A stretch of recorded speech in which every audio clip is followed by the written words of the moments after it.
তারেক রহমান যে গাড়িতে যাচ্ছেন এবং এই গাড়ির পিছে যারা আছেন, দায়িত্ব নিচ্ছেন এবং গাড়িকে যারা একেবারে নিরাপদ অবস্থানে পৌঁছানোর জন্য যারা কাজ করছেন, দেখতে পাচ্ছি তারা আসলে এই কোটি মানুষের ভিড়ে তারা নিজেরাই এক ধরনের আসলে বেকায়দা অবস্থা, কিছু বলার নাই।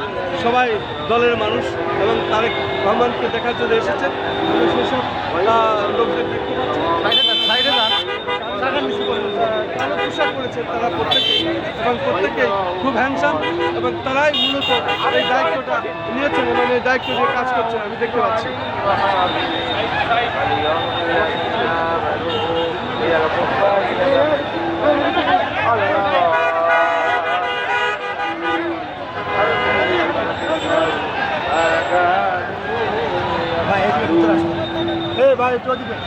দেখতে পাচ্ছি এখন মোটামুটি গেটের কাছাকাছি।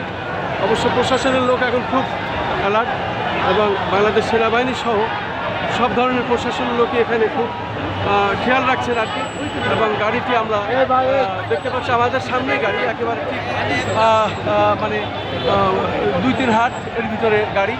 আমরা পিছিয়ে পিছিয়ে আছি এবং সেটাই দেখানোর আমরা চেষ্টা করছি সাধ্যমতো। আমরা দেখতে পাচ্ছি প্রত্যেকটি এলাকায় মানুষের এরকম ঢল এবং মানুষের ভিড়, মানুষ একের পর এক এসেই যাচ্ছে। মূলত আজকে শুক্রবার পবিত্র জুম্মার দিন, জুম্মার নামাজ শেষ করে উনি এই জিয়া উদ্যানে এসেছেন ওনার আব্বার কবর জিয়ারত করার জন্য এবং সেখানে আমরা এসে দেখতে পাচ্ছি প্রচণ্ড ভিড়, মানুষের ঢল।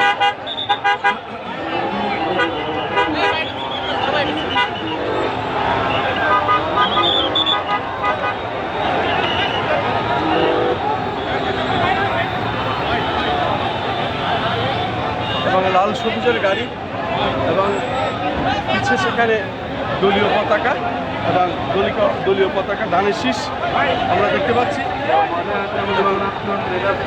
সেভাবেই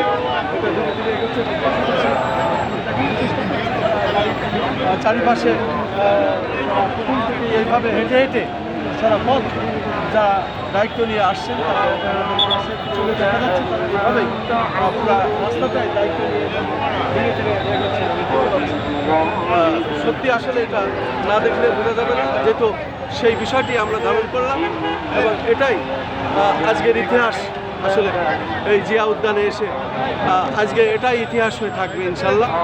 আমি খন্দকার মাসুদুজ্জামান আমাদের চ্যানেলগুলির পক্ষ থেকে এবং আমার অনলাইন পোর্টালের পক্ষ থেকে আমি ধারাবাহিকভাবে কাজগুলি করে যাচ্ছি। যেহেতু একটি অনলাইন পোর্টালের আমি সম্পাদক প্রকাশক এবং 12টি ইউটিউব চ্যানেল, সেই সাথে আমাদের বেশ কটি সংগঠন, এ নিয়ে আমরা দীর্ঘদিন ধরে আন্দোলন সংগ্রামে কাজ করছি। সব থেকে বড় ব্যাপার হলো আমার পিতা ভাই হত্যা হয়েছে, বাড়িঘর লুটপাট হয়েছে এবং আমরা বাড়িঘর ছাড়া আমরা বাড়িঘর ছাড়া, তাই আমরা ন্যায় বিচার পাবার প্রত্যাশায় এভাবে ঢাকায় আছি। একসময় আমাকেও 2বার অপহরণ করা হয়েছিল, সাদা পোশাকধারী এবং গাড়িতে তুলে নিয়ে যায়, কালো কাপড় চোখ বেঁধে বিভিন্ন দিকে ঘুরিয়ে ফিরে কোথায় কীভাবে তারা আমাকে ছেড়ে দেয়। যাই হোক আমি তাদের বেঁচে গেছি। আমি তখন ভেবেছিলাম হয়তো বা আমাকে গুম করবে কিংবা হত্যা করবে অথবা আয়না করে নিবে। যাই হোক আমার পিতা ভাই যখন হত্যা হয়েছে সেই ভয়টা আমার কাছে থাকি না, চলে এসেছি, পালিয়ে এসেছি এবং জানের ভয়ে আমরা পালিয়ে বেড়াচ্ছি। কয়েকশো কোটি টাকা ক্ষতিপূরণ সহ আমরা এই মামলা করলে আমরা পাবো ইনশাল্লাহ।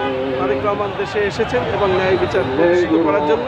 উনি নির্বাচনে কামিয়াবি হবেন এবং উনি দেশের প্রধানমন্ত্রী হবেন এবং তখনই আমরা বিচারটি করবো এবং ন্যায় বিচার পাওয়ার প্রত্যাশায় আজও আমরা আশায় বুক বেঁধে আছি। সারা বাংলাদেশে এই ধরনের অনেক ঘটনা আছে এবং প্রত্যেকের বিচার হবে ইনশাল্লাহ।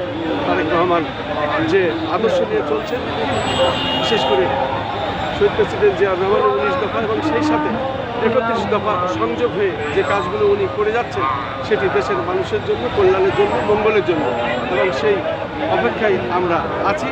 আমরা আন্দোলন সংগ্রাম চালিয়ে যাচ্ছি। বিগত দিনে আমরা কাজগুলো করে এসেছি, আজও আছে।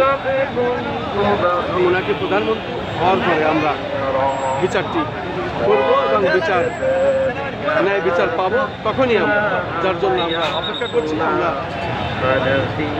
আদালতে শরণাপন্ন হব তখন।